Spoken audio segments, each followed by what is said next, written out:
Toda quinta-feira ele desaparecia. Se alguém me perguntasse qual era o maior segredo do meu namorado, eu teria respondido sem pensar: nenhum. Eu estava errada, muito errada. Eu achava que conhecia Gabriel. Depois de quase 4 anos juntos, eu sabia como ele gostava do café, sabia quais séries assistia antes de dormir, sabia os horários em que costumava responder mensagens. Era do tipo do relacionamento que parecia sólido, sem grandes surpresas, sem dramas, sem desconfianças. Pelo menos era o que eu pensava. Meu nome é Marina. Tudo começou em uma quinta-feira comum.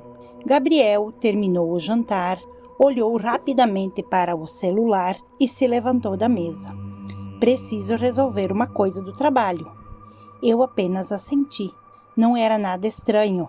Ele trabalhava como suporte técnico. Problemas fora do horário aconteciam. Mas na semana seguinte aconteceu de novo. Na outra também e na seguinte. Sempre nas quintas-feiras. Sempre no mesmo horário. Sempre com alguma desculpa parecida. É uma reunião urgente. Um cliente teve problemas. Preciso ajudar um colega. No começo eu não liguei, mas depois de alguns meses comecei a perceber algo estranho. Gabriel nunca falava exatamente o que fazia, e quando voltava para casa parecia exausto, como alguém carregando um peso enorme nas costas. Certa noite, enquanto ele tomava banho, o celular dele vibrou sobre a mesa. A tela acendeu por alguns segundos. Eu não tinha o hábito de mexer no celular dele, mas algo chamou minha atenção. A notificação desapareceu rápido demais. Consegui ler apenas 3 palavras. Até quinta, pai. Pai? Fiquei imóvel. O coração acelerou. Gabriel não tinha filhos. Pelo menos era o que eu acreditava. Quando ele saiu do banheiro, decidi não comentar nada. Talvez eu tivesse lido errado, talvez fosse outra coisa, mas aquela mensagem ficou presa na minha cabeça.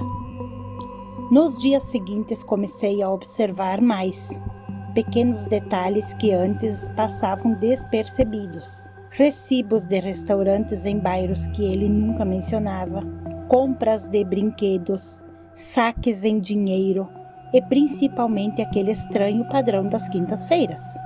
Cada nova descoberta me empurrava para uma única conclusão. Gabriel tinha uma segunda família. Era a única explicação lógica. Uma mulher, uma criança, uma vida inteira escondida. E toda quinta-feira ele desaparecia para encontrá-los. Tentei ignorar. Tentei me convencer de que estava exagerando. Mas a dúvida crescia a cada semana. Até que numa quinta-feira chuvosa, tomei uma decisão. Ia segui-lo. Não importava o que eu descobrisse. Precisava saber a verdade. Quando Gabriel saiu de casa naquela noite, esperei alguns minutos e entrei no carro. Mantive distância, tomei cuidado para não ser vista. Por quase 40 minutos acompanhei o trajeto. Mas o destino final não era um restaurante. Não era uma casa. Não era o apartamento de outra mulher. Gabriel estacionou diante de um antigo prédio de tijolos vermelhos, sem placas, sem identificação. O lugar parecia abandonado. Observei enquanto ele entrava, e naquele momento percebi que estava prestes a descobrir algo muito mais estranho do que imaginava. Por alguns segundos fiquei imóvel dentro do carro. A chuva escorria pelo para-brisa. Não havia placas, não havia movimento, nenhum sinal de vida naquele lugar. Mesmo assim, Gabriel tinha entrado sem hesitar, como alguém que conhecia perfeitamente o caminho. Desliguei o carro e respirei fundo. Se eu tinha chegado até ali, não podia voltar atrás. Atravessei a rua, tentando não chamar atenção. Meu coração batia tão forte que parecia ecoar dentro do peito. A porta não estava totalmente fechada. Uma luz fraca escapava por uma fresta pequena. Empurrei a porta lentamente. O interior era completamente diferente do que eu imaginava. Não era um escritório, não era uma residência, muito menos esconderijo de uma segunda família. Era um centro comunitário, mesas, cadeiras, livros, quadros coloridos nas paredes e cerca de 15 pessoas reunidas em um círculo. Me escondi atrás de uma coluna e então vi Gabriel. Ele estava sentado entre aquelas pessoas, sorrindo, relaxado, completamente diferente do homem cansado que voltava para casa toda quinta-feira. Um senhor de cabelos grisalhos tomou a palavra. Hoje gostaria de agradecer ao Gabriel. Sem ele, muitas das nossas atividades não existiriam. Os presentes aplaudiram. Gabriel baixou a cabeça, visivelmente constrangido. Fiquei sem entender o que estava acontecendo. Alguns minutos depois, crianças entraram na sala carregando materiais escolares. E foi então que eu percebi. Gabriel não estava encontrando outra família. Ele era voluntário. Toda quinta-feira, há meses, talvez anos, ajudando crianças e idosos daquele bairro, organizando atividades, consertando computadores, arrecadando doações e nunca tendo contado nada para ninguém. Senti uma mistura estranha de alívio e vergonha. Durante semanas eu tinha construído uma história inteira na minha cabeça. Traição, mentiras, uma vida dupla. Mas a verdade era muito mais simples. Gabriel estava fazendo algo bom, algo que eu jamais imaginaria. Voltei para casa sem ser vista. E pela primeira vez em muito tempo dormi tranquila. Ou pelo menos tentei, porque uma dúvida ainda permanecia. Se aquilo explicava as quintas-feiras, então quem tinha enviado aquela mensagem? Até quinta, pai. Numa tarde de domingo, enquanto organizava documentos em uma gaveta, encontrei algo inesperado. Um envelope antigo, escondido entre papéis sem importância, amarelado pelo tempo. Sem querer, abri e encontrei uma fotografia. Mostrava um Gabriel muito mais jovem, talvez com 20 anos. Ao lado dele havia uma mulher que nunca tinha visto, e nos braços daquela mulher uma menina de aproximadamente 2 anos. No verso, uma frase escrita à mão: para a Sofia. Um dia ele vai voltar. Senti o sangue gelar. Gabriel nunca tinha mencionado aquela mulher, nunca tinha mencionado aquela criança, nunca tinha mencionado Sofia. E naquele momento percebi uma coisa. Talvez a história da segunda família não estivesse tão errada assim. Talvez eu apenas tivesse encontrado a peça errada do quebra-cabeça. Naquela noite mal consegui dormir. A fotografia ficou sobre a mesa de cabeceira. Toda vez que fechava os olhos, voltava a observar a imagem. Quando amanheceu, já havia tomado uma decisão. Precisava descobrir quem era Sofia, mas sem que o Gabriel soubesse. Comecei pelas redes sociais.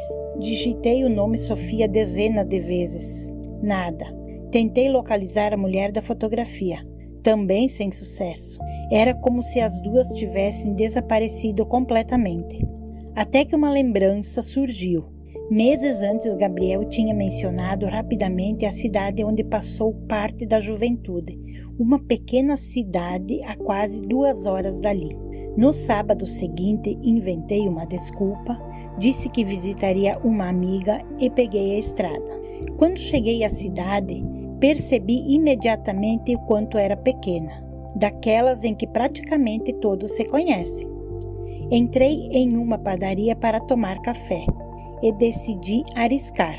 Mostrei discretamente a fotografia para uma senhora que trabalhava no caixa. Você conhece essas pessoas? A mulher ajustou os óculos, observou a foto. Conheço sim. O coração disparou. Quem são? Ela hesitou, como se estivesse decidindo se devia responder. Esse rapaz morava aqui muitos anos atrás. Engoli em seco. E a criança? A senhora suspirou. Aquela é Sofia. Por alguns segundos o mundo pareceu parar. Ela é filha dele? A mulher ficou em silêncio. Depois respondeu. Todo mundo acreditava que era. Todo mundo acreditava, mas ninguém tinha certeza. O que aconteceu com elas? Foram embora depois do acidente. Acidente? Você realmente não sabe de nada, não é? Balancei a cabeça. Ela respirou fundo. Então, talvez seja melhor conversar diretamente com ele. O acidente, a mudança repentina, a fotografia escondida, a mensagem, Sofia, as peças começavam a se encaixar. Mas ainda faltava algo importante. Na quinta-feira seguinte, observei Gabriel com mais atenção do que nunca. Antes de sair, ele abriu uma pequena gaveta, pegou um envelope e guardou-o no bolso interno do casaco. Quando a porta se fechou, fui atrás dele. Mas o destino dessa vez foi diferente. Não era o centro comunitário, nem um restaurante, nem uma residência. Gabriel dirigiu até um cemitério. Fiquei imóvel. Por alguns segundos achei que estivesse enganada. Mas não. Ele tinha entrado pelos portões, sozinho. O segui à distância. Caminhei entre os túmulos até avistá-lo. Ele estava parado diante de uma lápide, segurando flores. Então consegui ler o nome gravado na pedra. Laura Mendes, a mesma mulher da fotografia. Gabriel ficou ali durante vários minutos, em silêncio, como alguém visitando uma pessoa que jamais conseguiu esquecer. Quando ele foi embora, me aproximei. As mãos tremiam, os olhos percorreram lentamente a lápide. Data de nascimento, data de falecimento e uma frase gravada abaixo. Seu amor continua vivo através dela. Através dela. Senti o estômago revirar. Pela primeira vez acreditei que Sofia realmente fosse filha de Gabriel. Mas se fosse verdade, por que ele jamais tinha me contado? E onde Sofia estava agora? Ainda não sabia, mas estava prestes a descobrir algo muito mais doloroso do que imaginava. Nos dias que se seguiram à visita ao cemitério, passei a olhar para Gabriel de um jeito diferente. Não era mais apenas suspeita, era uma curiosidade quase dolorosa. À noite, deitada ao lado dele, ficava olhando para o teto, pensando em Laura, pensando em Sofia, pensando em tudo o que havia permanecido escondido durante tanto tempo. Numa quinta-feira encontrei uma pequena caixa de madeira escondida atrás de alguns livros. Dentro havia dezenas de fotografias, cartas, bilhetes e recortes antigos de jornais. Em uma das cartas, Laura escrevia: prometa que, aconteça o que acontecer, você nunca vai abandoná-la. E em um recorte de jornal dobrado várias vezes, encontrei a resposta para o acidente. Jovem morre após colisão causada por motorista embriagado. O nome era o de Laura. Agora tudo fazia sentido, ou pelo menos parte disso. Naquela noite não me controlei mais. Quando Gabriel voltou, me encontrou sentada na sala. A caixa sobre a mesa, as cartas espalhadas, o jornal aberto. Ele empalideceu. Você encontrou tudo? Não era uma pergunta, era uma constatação. Quem é Sofia? Ele fechou os olhos. Por alguns segundos, pareceu lutar contra as próprias memórias. Sofia não é minha filha. Pisquei. Aquilo não fazia sentido. Mas todo mundo acreditava que era. Eu também, por muito tempo. Ele continuou. Laura e eu estávamos juntos há anos, quando ela engravidou. Eu pensei que a criança era minha. Mas, alguns meses antes do acidente, ela me contou a verdade. Sofia era filha de outra pessoa. Então, por que você continuou cuidando dela? Pela primeira vez naquela noite, os olhos dele se encheram de lágrimas. Porque eu a amava como uma filha.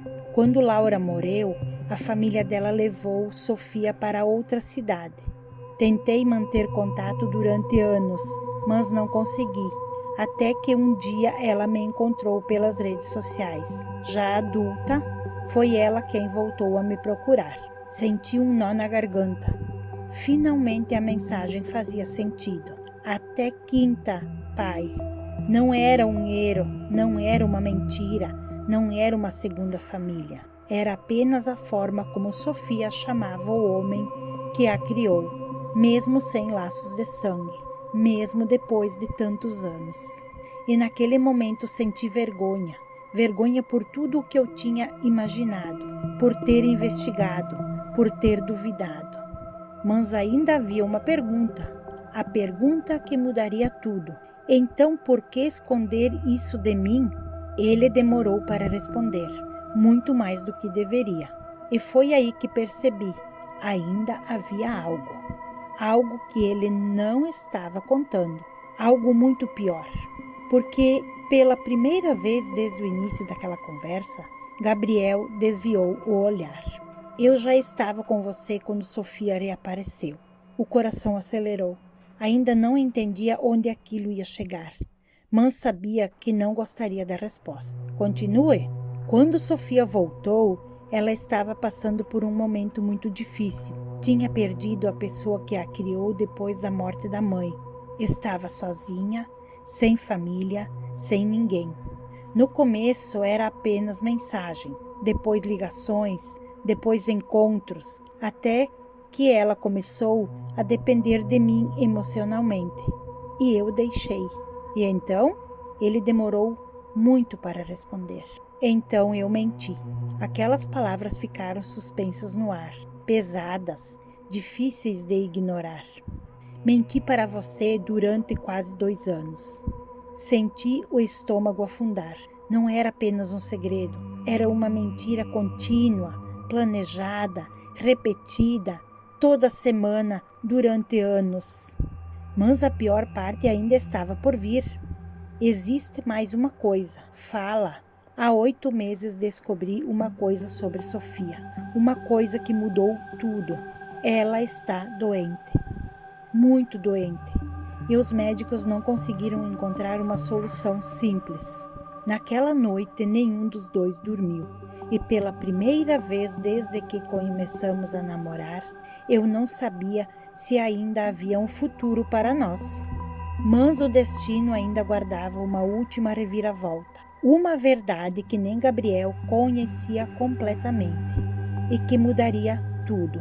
Os dias seguintes foram estranhos. Continuamos morando na mesma casa, mas algo havia mudado. As conversas ficaram muito curtas, os silêncios mais longos e a confiança, que antes parecia inabalável, agora parecia feita de vidro rachado. 3 dias depois, uma ligação mudou tudo. Vendo a expressão de Gabriel quando atendeu, soube que era sobre Sofia.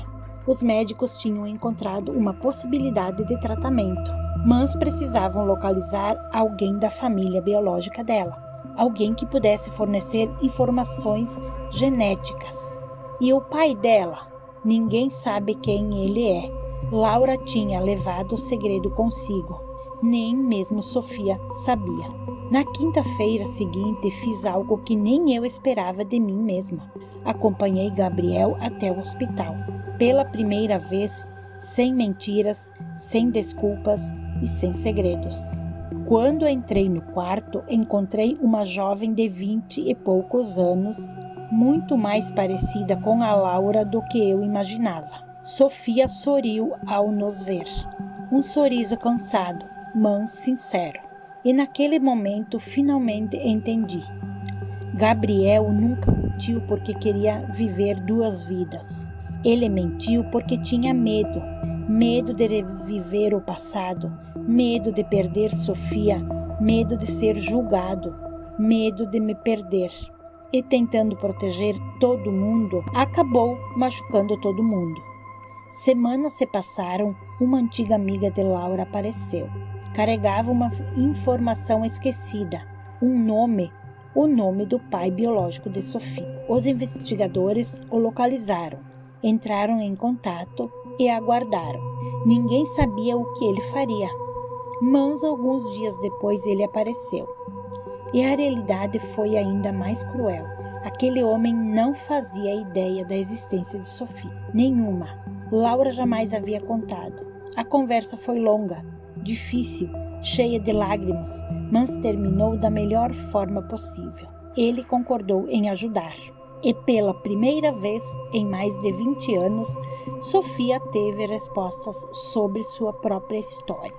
Meses depois, sua saúde começou a melhorar. O tratamento funcionou, lentamente, mas funcionou. Numa tarde de quinta-feira, Sofia entregou a Gabriel um pequeno envelope. É para você. Abre em casa. Mais tarde, sentados na varanda, ele abriu o envelope. Dentro havia apenas uma carta. Curta, simples, escrita à mão. Você não era obrigado a ficar. Não era obrigado a me procurar. Não era obrigado a me ajudar. Mas ficou. Durante muitos anos eu procurei respostas sobre quem era meu pai. Hoje percebo que estava fazendo a pergunta errada. Pai não é quem aparece em um exame. Pai é quem aparece quando você precisa. Obrigada por nunca desistir de mim. Com amor, Sofia. Terminei a leitura em silêncio e naquele instante compreendi algo que nunca tinha entendido completamente. Durante toda aquela investigação, eu estive procurando mentiras, mas talvez a verdade sempre tivesse sido mais simples. Gabriel nunca estava fugindo de mim, nunca estava procurando outra vida, nunca estava escondendo outro amor. Ele estava tentando cumprir uma promessa feita muitos anos atrás, uma promessa que fez para Laura, o que continuou cumprindo mesmo depois da morte dela. Quando o sol começou a desaparecer atrás das árvores, segurei a mão dele. Sabe qual é a parte mais engraçada? Qual? Passei meses tentando descobrir por que você desaparecia toda quinta-feira. E descobriu? Descobri. Valeu a pena? Olhei para ele, depois para a carta, depois para o céu. Não. Não? Teria sido muito mais fácil se você simplesmente tivesse me contado. Os dois começamos a rir, uma risada sincera, daquelas que só aparecem depois de uma tempestade. A confiança não é construída quando tudo está bem. Ela é construída quando as pessoas escolhem dividir os problemas, mesmo os mais difíceis, mesmo os mais dolorosos, mesmo aqueles que têm medo de mostrar. E assim terminou o mistério das quintas-feiras. Não com uma amante, não com uma vida dupla, não com uma traição convencional. Os maiores segredos raramente destroem relacionamentos sozinhos. O que realmente destrói é acreditar que você precisa carregá-los sozinho. Fim.